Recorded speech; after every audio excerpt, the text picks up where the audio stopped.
Hi, I'm Keith Knight. I'm assistant manager at Cirencester Town, Cheltenham Town legend and Sheridan Cricket Club legend. Steve Cleal, manager of Bishop's Cleeve FC. Next thing you know, John Brough on the Monday. There's always town manager. Alex Sykes, Shortwood United manager.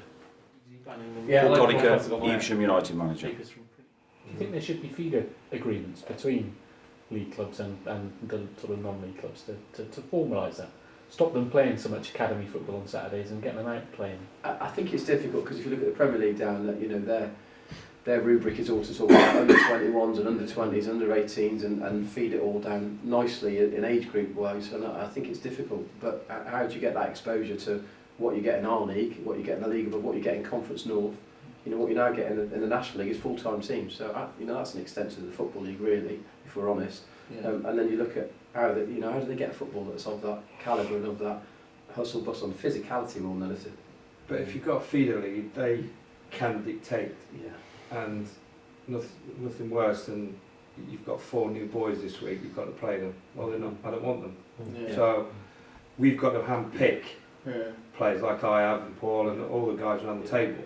If we want a player from Cheltenham or Gloucester, we watch them or know about them, and we think they can do something for our team. Whereas if you've got a feeder league, a feeder club that are associated, they say, right, we want 5 players or 4 players playing this week. Well, they might not be up for it for a start physically. Yeah. They might not fit our philosophy, whatever philosophy you've got at the football club.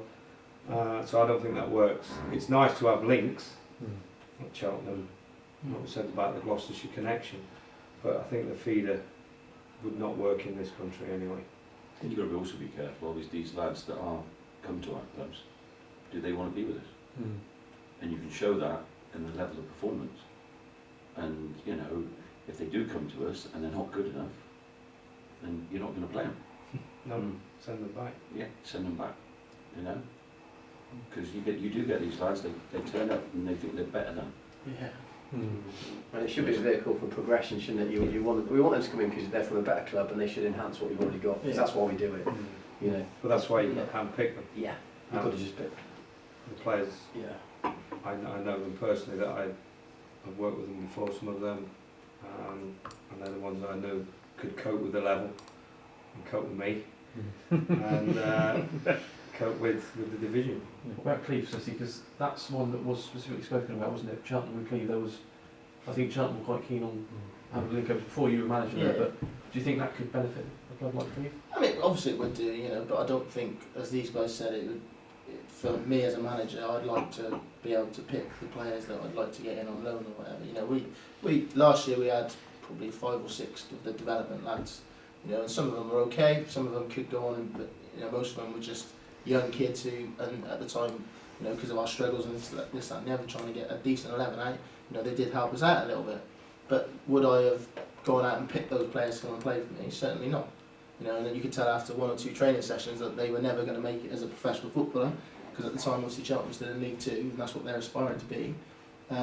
So, yes, a connection could work, but it would only work if there was still the element of choice involved, and not the dictation from the team above, which just wouldn't work for the reasons the guys have said. What do you make when a 16-year-old kid gets plucked at Cheltenham's youth team by a Championship club or a Premier League club? It's happened quite a few times, hasn't it now? Yeah, I think that the club that plucks them are obviously taking a bit of a gamble that he can turn into what they expect him to be. I don't know the lad that's just gone, but Yeah, I know. I'm sure Ruffy obviously knows. You had it with the Doofus boys, didn't you, when you were at Cheltenham? Yeah, Jamie Edge and a few others before that. Yeah, but it's fantastic for the player. Yeah. You say it's a big risk for these clubs, but 100 grand, 150 grand is peanuts, and they can take the gamble. And he won't be the only one. There'll be 3 or 4 that they've splashed out on. For the players' development, I think it's fantastic because track records, we talked about Cheltenham coming through the ranks and sustaining that isn't very good. And being part of the youth set up a few years ago, it's a disappointing figure that not many have gone on to be not just a first year pro or second, but be an established player in Cheltenham's first team. So Luke will go there and he won't get at 18, is he ready for the first team? And the answer will be no.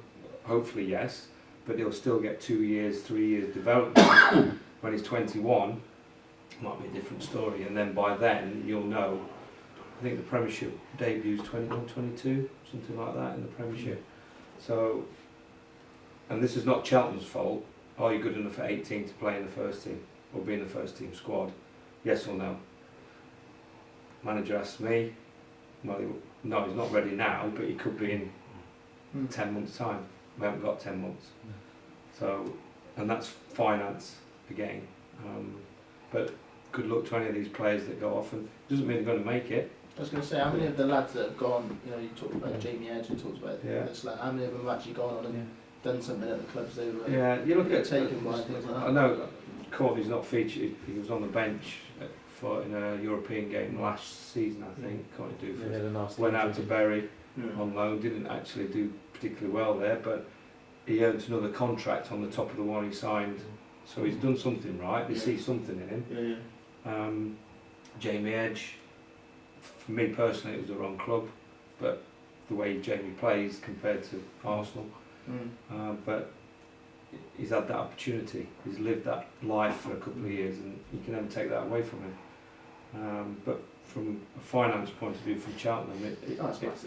I know the Jamie Edge money kept the club afloat. Yeah, it's massive. And I know the Doofus money wasn't massive, but it all went in the coffers.